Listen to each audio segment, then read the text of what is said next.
The Phoenix Suns finished this year with their second worst record in franchise history, winning only 19 games. This team is in need of a culture change immediately. The players don't always give 100% effort every night, and it's constantly outplayed. But at this point, this is to be expected by this team. Getting a high draft pick and adding another 19-year-old only seems to make this team even more inconsistent. No team is in need of veteran leadership from a player than the Phoenix Suns. Devin Booker is just counting the days until he's able to become an unrestricted free agent, unless things can change very quickly. DeAndre Ayton had a productive season for a young player as he made the all-rookie first team, which is something you should expect from a number one pick. But no matter how good Ayton and Booker are at this point, the Suns need to learn how to win games and compete at a high level every night. With the 6th pick in the draft, the Phoenix Suns select Darius Garland from the University of Vanderbilt. Garland's season ended prematurely because of injury, and he was only able to play in 5 games. But despite that, it seems his draft stock has only grown since the end of the college basketball season. It was only a small sample size, but Darius was able to showcase how good of a scorer he can be. He has great range on his jump shot and plays with tremendous confidence, has a nice handle, and is excellent creating off the dribble. In high school, he showed good vision and was a willing passer. He'll have to prove that on the next level to become an all-around point guard. Also in those 5 games, he averaged a negative assist-to-turnover ratio. He's not an athletic player, and he's kind of undersized for a point guard. He'll have to rely on his outside shot, ball handling, and basketball IQ to compensate for that. Scouts are very high on Darius Garland, but he's still an unproven commodity at this point and has a lot to prove. There was plenty of optimism with the Chicago Bulls before the season, as many fans thought this team was ready to take the next step and compete for the playoffs. But before the regular season started, the Bulls suffered key injuries that will put the team behind the 8 ball early on. The young core of Marketing, Levine, Carter, and Dunn were not able to stay healthy enough to develop chemistry with each other. One thing for certain, Zach LaVine is turning into a star right before our eyes. It seemed that Minnesota traded the wrong player in the Jimmy Butler trade. LaVine has been trying to prove he's more than just a dunker ever since he was drafted, and this year, he made his biggest case. The Bulls made a deadline deal which included Jabari Parker and Bobby Portis, and got back Otto Porter in return, which was an excellent move. Highly efficient and a very professional player. That's the type of player a young team desperately needs. Chris Dunn had a bad year, and his regression might lead to the Bulls drafting a player at his position. With the 7th pick in the draft, the Chicago Bulls select Kobe White from the University of North Carolina. Kobe was one of the best scoring guards in the country.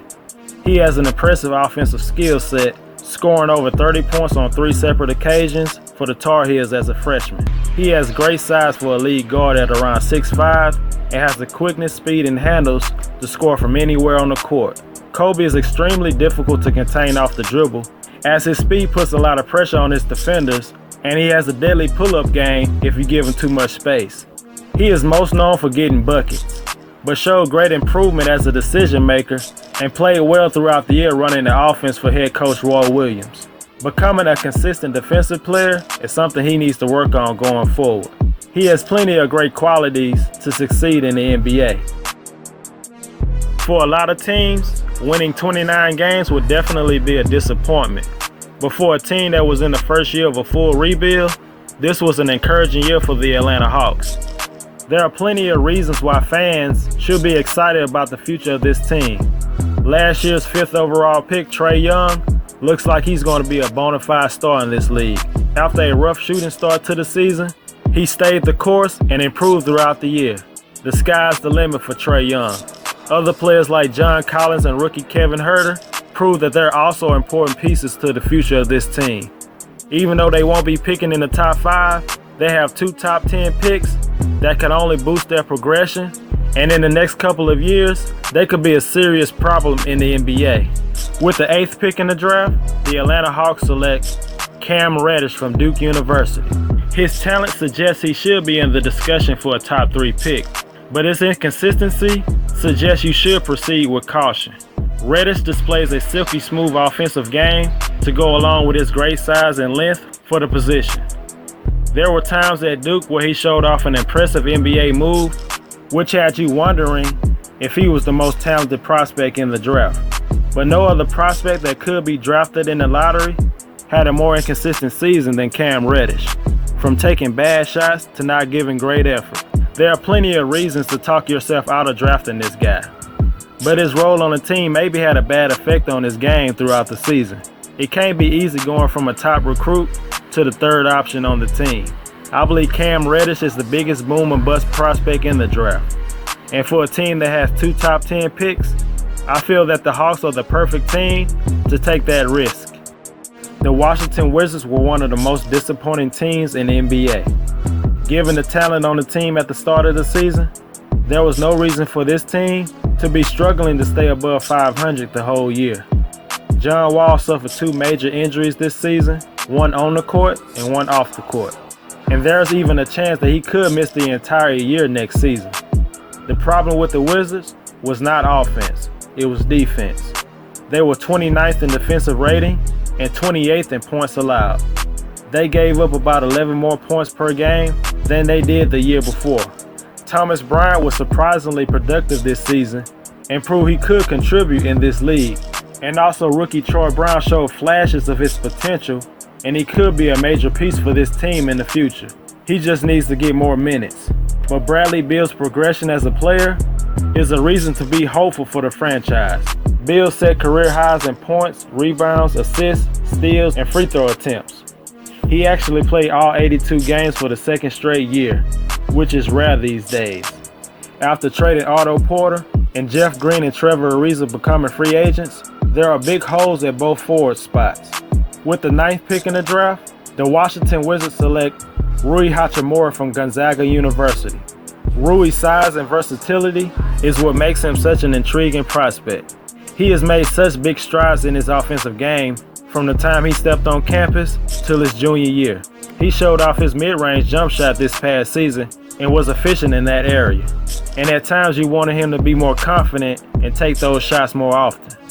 He loves to run the floor and get out in transition for easy buckets. And he took advantage of mismatches in the post area with his great footwork. With that being said, some scouts question how his game will translate in the NBA. Can he become a consistent shooter on the next level? He doesn't have advanced moves in the post, and he often played against smaller players throughout the season. Hachimura's size, length, and athleticism would suggest he's a plus defender, but he hasn't fulfilled that expectation yet. Even though he's coming out as a junior, he is still a very raw prospect, and the team that drafts him needs to be patient for him to fulfill his potential. With the 10th pick in the draft, the Atlanta Hawks select Jackson Hayes from the University of Texas. Texas does have a track record the last couple of years with big men getting drafted in the first round, with players like Jared Allen and Mo Bamba. Add Jackson Hayes to that list. Hayes came into the season as a relatively unknown prospect that started the season on the bench. It didn't take long for Hayes to take over the starting spot and start showing his potential. Hayes is an ultra-athletic 6'11" big man with a 7'3" wingspan. He can get up and down the floor just as fast as any guard on the court. His draft stock shot up during conference play, where he averaged around 16 points, 8 rebounds, and 3.5 blocks per 40 minutes. There is always room in the NBA for a crazy athletic big man who can rim run and block shots. There is still so much room for improvement for Hayes, but early in his NBA career, he'll get by on his defense and easy buckets around the rim. The Big 12 Freshman of the Year showed great mobility as a big man, and his lateral quickness for a man his size is impressive. The Atlanta Hawks is a perfect spot for Hayes to develop his game playing behind Alex Len.